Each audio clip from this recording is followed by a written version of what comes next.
Hey guys, today I want to show you how easy it is to make your own homemade vanilla extract. It only takes 2 ingredients and it takes a little time before it's ready to use, but it's one of the things I use a lot in my baking at home, sometimes in my coffee, and it is super simple to make, but it also tastes better. It also will save you some money if you use a lot like I do.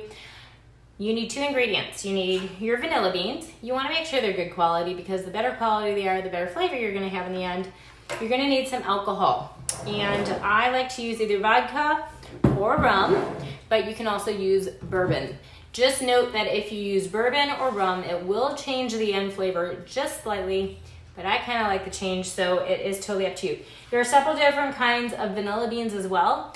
These are the Madagascar vanilla beans. I really like their flavor, but check out the other types out there. They all have slightly different flavor notes, and you may want to try one of them as well. So the tools you're going to need to do this is a small knife for slicing open the vanilla beans. You're going to want to have a bottle. This is, I believe, an 8-ounce bottle, and I'm going to use 5 vanilla beans.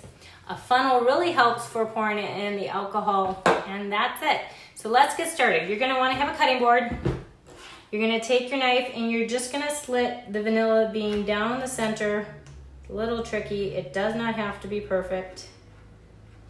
Some people like to scrape it. I just leave it in there and let it open, and then later on, once I'm done making vanilla extract, I will scrape that and use that for like vanilla sugar or ice cream, all different kind of stuff. I like to add it. That's basically where you're getting your vanilla paste from. And then you'll just add the 5 beans to the bottle. You can cut them in half if you want. Sometimes it fits better. It is totally up to you because we're going to cover the tops of the beans anyways. Now that we have our vanilla beans in our bottle, we're going to add the alcohol. For some reason I keep cutting my head off in these videos. Oh well. So you're going to want to do this slowly if you have a silicone funnel like I do, because you can fill it up and then it kind of holds on to them, so just be careful for that. And then the next thing you want to do is just label this. You're going to put your start date on it so you know that in 3 to 6 months it will be ready. And you're going to want to store it in a dark, cool place out of direct sunlight.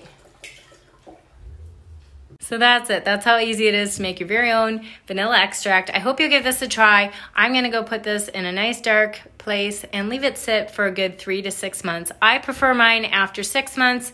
You can check it after 3 and see if it's strong enough for you, but I say 6 to 12 months is my favorite. So getting it started early is really a good idea.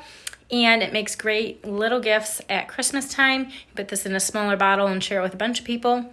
Or you can have a good year's supply for vanilla extract in all your baking for the entire year. I hope you enjoyed this video. Like and share, and stay tuned for future videos on all things homemade. Bye for now, guys.